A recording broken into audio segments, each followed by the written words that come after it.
இந்த குளிருக்கு ஏதாச்சும் காரமா சாப்பிடணும் போல தோணுதா? அப்போ இந்த மிளகாய் சட்னியை நான் சொல்றது போல ட்ரை பண்ணி பாருங்க. ஒரு மிக்சர் ஜார்ல 2 பெரிய வெங்காயத்தை கட் பண்ணி போட்டுக்கலாம். ஒரு தக்காளி, ஒரு துண்டு இஞ்சி, 3 பல்லு பூண்டு, கொஞ்சமா புளி, 6-7 வரமிளகா, தேவையான அளவு உப்பு போட்டு நல்லா நைஸா அரைச்சி எடுத்துக்கலாம். சட்னி அரைச்சாச்சு.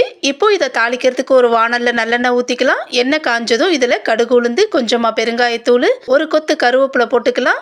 இப்போ இதில் நம்ம அரைச்சி வச்சிருக்கிற சட்னியை சேர்த்துக்கலாம். இது கூடவே கொஞ்சமாக தண்ணியும் ஊற்றிக்கலாம். வெங்காயம் தக்காளியோட பச்சை மணம் போகிற வரைக்கும் சட்னியை மூடி நல்லா கொதிக்க விட்டுக்கலாம். ஸ்டவ்வை மீடியம் ஃப்ளேம்லேயே வச்சுக்கலாம். இப்போ வெங்காயம் தக்காளியோட பச்சை மணம் போயிடுச்சு. சட்னியும் கொதிச்சு நல்லா வத்தி வந்துருச்சு. இந்த ஸ்டேஜில் நம்ம 2 ஸ்பூன் நல்லெண்ணெய் ஊற்றி கிளறி இறக்கணும்னா நம்மளுடைய சூப்பரான காரசாரமான மிளகாய் சட்னி ரெடி.